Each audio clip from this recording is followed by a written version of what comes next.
Meu nome é Feliciano, esse é o canal A Hora do Além. Nesse vídeo, teremos um relato da inscrita Juliana. Então fiquem agora com a narração da inscrita do canal A Hora do Além. Bom dia, Feliciano, tudo bem? Bom dia ao pessoal do canal, que todos tenham um ótimo dia. Esses relatos que eu vou estar contando e dividindo com vocês hoje aqui no canal, aconteceu numa casa que a minha avó ela morou de caseira, né? Teve alguns anos da vida dela que ela morou de caseira. Foi em um sítio na cidade de Francisco Morato. Nessa época eu acho que eu tinha uns 5, 6 anos, por aí. Eu era bem pequena, eu lembro que eu era bem pequena nessa época.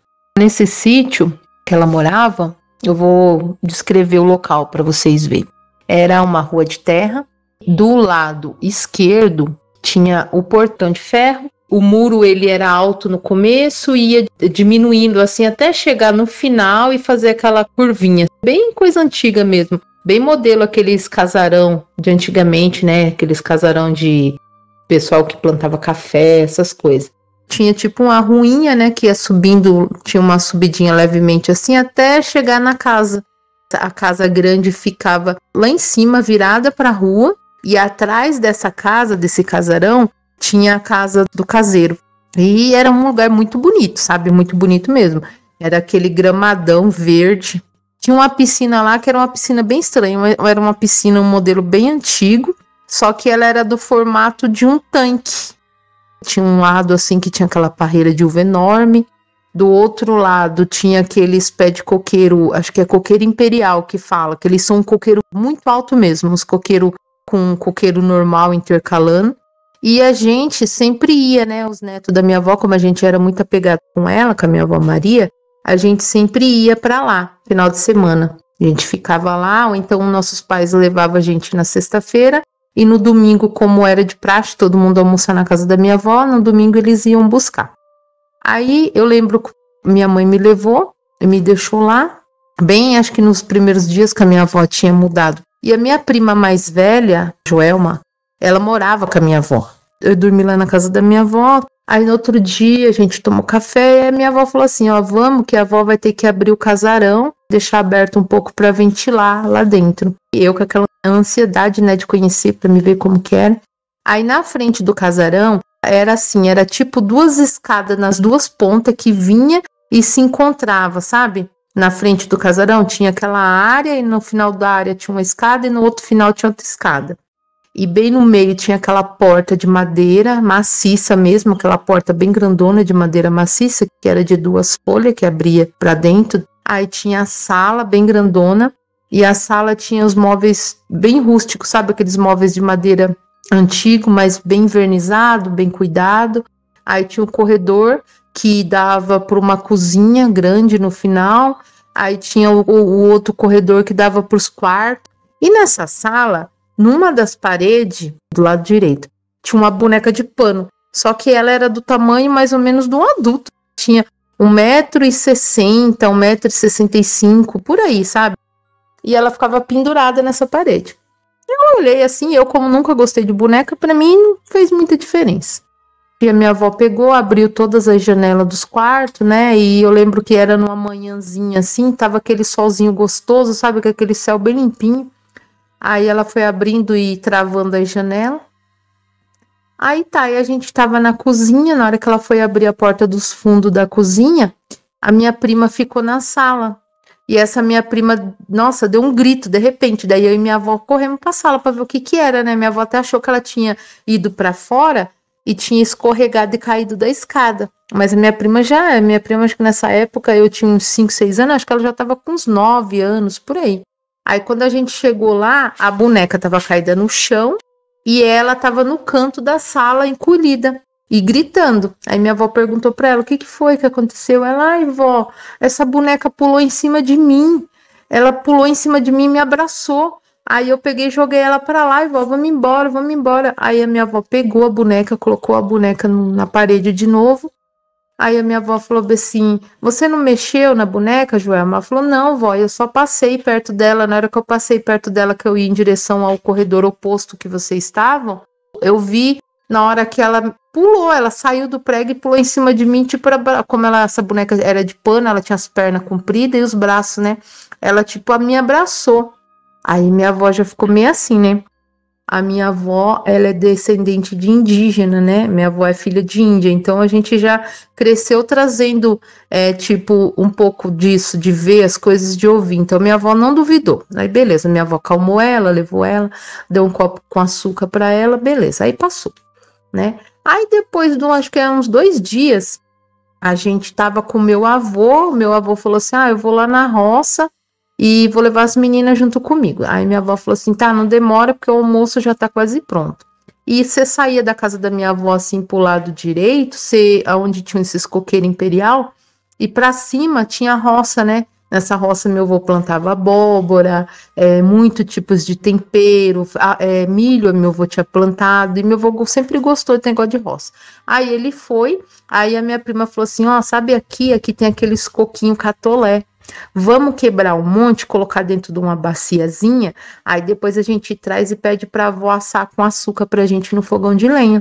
Aí a gente foi, sentamos lá, tinha até a pedra, assim, tinha uma pedra e mais 3 pedrinhas que você quebrava, sabe? Você apoiava o coquinho naquela pedra maior e quebrava com as pedras menores, né? Aí a gente sentou do lado do coqueiro e começamos a pegar e quebrar, descascar e colocava num potinho. E assim fomos indo. E da onde a gente tava, a gente conseguia ver nosso avô lá dentro da roça, carpinando, né? Limpando os pés de milho, assim, né? Limpando. Aí tá. Aí eu lá com a cabeça baixa, tudo quebrando, e a minha prima dando risada, porque contando as histórias lá. E eu sentada de cócoras, assim, né? A minha prima do meu lado. Eu, tipo, virei o rosto. Aí eu olhei pro lado direito. Quando eu virei o rosto, mais ou menos uns 5 pés de coqueiro à nossa frente, eu vi a silhueta do rosto de uma mulher. Ela estava encostada no pé de coqueiro, porém olhando pra gente. Ela era bem branca e tinha o cabelo preto. Eu só não conseguia ver as vestes dela, porque o cabelo estava meio que cobrindo. Aí eu fiquei olhando, né? Eu falei, nossa, estranho. Será que tem vizinho aqui, que mora mais próximo, né? Aí eu fui e falei pra minha prima, falei, Joelma, onde que tem uma moça ali olhando pra gente? Dela, cadê? Aí eu mostrei pra ela e ela também viu. Aí a gente ficou olhando, só que o engraçado era, tipo assim, a gente via a metade do rosto dela com o cabelo, ela olhando na nossa direção, porém a outra metade do corpo estava atrás do coqueiro. Só que o coqueiro não é tão largo como uma árvore que dê para esconder o corpo da pessoa. E a gente ficou olhando. Aí ela foi e levantou a mão, o lado, né? Essa pessoa que estava olhando pra gente, tipo, levantou a mão e começou a fazer, tipo, chamando a gente de trás do coqueiro. Aí naquela hora a gente deu um medo, rapaz, tão grande. A minha prima pegou na minha mão, a gente saiu correndo, gritando, entrando no sentido onde que o meu avô tava, né? Aí chegamos lá, meu avô, o que foi que aconteceu? Aí a gente foi e contou pra ele, falou, vô, a gente viu uma moça de trás do coqueiro e ela tava chamando a gente. Só que a hora real do sítio, então a gente não quer que vocês saiam. Aí chegamos lá, contamos pra minha avó. Aí passado um tempo, aconteceu com a minha tia Lourdes e com a minha mãe. Mesma coisa, final de semana, numa sexta-feira, foi todo mundo pra lá. Aí, nessa noite, a minha tia Lourdes conta que ela acordou com vontade de fazer xixi. Aí, nesse quarto, dormia o meu tio Neném. A minha avó fez uma cama grandona no chão, colocou colchão de casal no chão e fez aquela cama grande pra gente dormir ali. E a minha avó com o meu avô dormia em outro quarto. E a minha tia acordou com vontade de fazer xixi. Eu não sei, acho que já vocês devem saber. Sabe quando o quarto tá escuro, porém você tá conseguindo ver o interruptor da luz? Ela viu na parede dela, falou, eu vou levantar, vou lá acendo a luz, vou lá no banheiro e volto. Aí ela foi indo, passando a mão na parede, tudo. Na hora que ela foi colocar a mão no interruptor, que ela achou que ela foi acender, uma mão pegou na mão dela e apertou. Tipo, veio de alguma pessoa, né? Algum espírito, creio eu, pegou em cima da mão dela e apertou. Nossa, nessa hora, minha filha, ela acordou a casa inteira nos gritos. Nos gritos, daí meu avô já acordou lá no outro quarto, já veio, já perguntou o que era, daí ela foi e falou, eu fui acender a luz e uma mão pegou em cima da minha. Ah, ninguém dormiu mais essa noite inteira. Passou tudo, né? Aí quando foi na outra noite, a minha mãe tava também no quarto, deitada com a minha tia, a minha mãe começou a escutar um barulho, sabe aqueles carrinhos de mão antigo? Quando você usava, ele fazia um barulhinho tipo na roda, assim, ficava meio que chiando a roda. Minha mãe começou a escutar esse barulho, mas a parede que estava fazendo barulho era a parede que era colada com o casarão. era tipo germinada, vamos dizer que assim, a parede era germinada. Aí a minha mãe foi e acordou minha tia Lourdes, falou: Lourdes, você tá escutando esse barulho? Aí minha tia Lourdes falou: eu tô. Ela falou: que diacho de barulho que é esse? Parece que é lá dentro do casarão. Aí a minha tia falou assim: eu não duvido nada, porque esse lugar aqui é assombrado, eu já falei pra você. A minha mãe falou assim: olha, bem ali no canto tem um buraquinho. O pai falou que esse buraco, eu acho que era um ferro que atravessava, que tinha quando eles mudaram aqui, era um ferro que atravessava a parede. Então, se ele atravessava a parede, ele deve dar dentro do casarão. Vamos lá ver o que é, né? Aí foram lá na parede e ficaram olhando. Realmente tinha mesmo um buraco. Eu não sei o que era um ferro que estava chumbado na parede. Porém, meu avô arrancou e ficou esse buraco que dava para ver a sala do casarão. A minha mãe e minha tia começaram a olhar naquele buraquinho. E a minha mãe foi e falou assim que viu na hora que saía do quarto, do corredor que saía dos quartos, saía um senhor empurrando esse carrinho, com um monte de coisa dentro do carrinho, e ele passava direto, ia para a cozinha e saía na porta dos fundos da cozinha que dava para dentro da parreira de uva. E ele ficava a noite inteira fazendo isso. Minha mãe falava porque falou que era um senhor branco, com uma camisa branca. Ela só não conseguia ver o resto do corpo, mas da parte da cintura para cima, ela conseguia ver. A noite inteira ele ia nesse quarto, pegava alguma coisa, colocava no carrinho e levava lá para dentro da parreira de uva. E não tinha ninguém dentro, né? Elas ficaram assim, morrendo de medo, né? Aí minha mãe, no outro dia de manhã, contou para minha avó e pro meu avô que tinha visto, né? Aí meu avô foi e falou assim, possa ser que seja o dono desse sítio aqui, porque pelo que eu sei, ele tinha essa aparência. E a minha avó morou um tempo nesse sítio, né? E no último dia que ela mudou, que ela foi mudar, né? Ela mudou desse sítio para outro lugar, o pessoal fazendo a mudança, tudo, né? Ficou por último o meu tio Neném e minha mãe, que elas estavam fechando a casa para poder levar a chave para entregar para o responsável lá, que contratava o pessoal de caseiro. Aí a minha mãe falou assim, que meu tio falou assim, peraí que eu vou pegar uma corda do pai que eu deixei enrolada aqui atrás. E ele foi para trás da casa, assim, que os fundos da casa já dava para essa parreira grande de uva, né? Aí minha mãe falou assim que de repente demorou, não viu que o meu tio veio, ela foi para trás para ver onde ele estava. Ele estava parado, em pé, olhando para debaixo do parreiral. E nessa época, como já era final de ano para começo do ano, a parreira estava toda cheia de cacho de uva.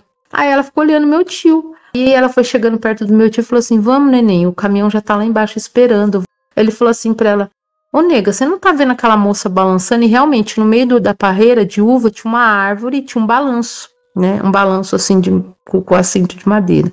Aí ele, nossa, que moça, eu nunca vi essa moça aqui. E a minha mãe olhava e não via nada. E ele viu. Minha mãe viu que era uma coisa assim fora do normal, né? Pegou na mão dele e a minha mãe falou que ele tava suando na hora. Minha mãe pegou na mão dele e falou, vamos, e foi puxando ele, né? Aí quando eles saíram do portão pra fora, parecia que ele acordou assim. E ele falou pra minha mãe que ele tava saindo, ele viu na hora que a moça passou, tipo, ele viu o vulto dela assim, quando ele olhou, ela tava sentada no balanço, e ela tava se balançando nesse balanço e chamando ele. E ele falou assim que na hora parece que o mundo entrou em câmera lenta, que ela chamava ele pro lado do balanço e ele ficou paralisado. Foi nessa hora que a minha mãe chegou e chamou ele. Esse sítio foi em Francisco Morato, era um sítio muito bonito, realmente era muito bonito mesmo, né? Eu lembro até hoje desse sítio, que foi uma coisa que marcou muito, assim, eu acho que não teve um da nossa família que não presenciou alguma coisa fora do normal nesse lugar. É uma coisa, assim, que mexe com a gente até hoje. Toda vez que a família nossa se reúne, que a gente é uma família bem numerosa, a gente comenta, né, as histórias que os meus avós contavam. E normalmente essas é uma das histórias que sempre tá no grupo, né, no meio ali da situação. Mas foi uma coisa assim que aconteceu comigo que sinceramente me marcou assim até hoje.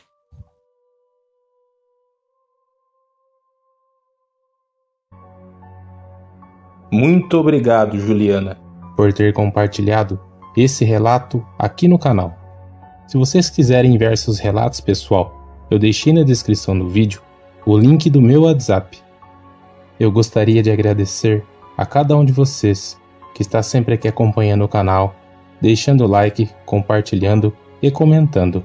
E a vocês também que estão chegando hoje. Eu peço para que Deus abençoe a cada um de vocês e suas famílias. Muito obrigado, até o próximo vídeo.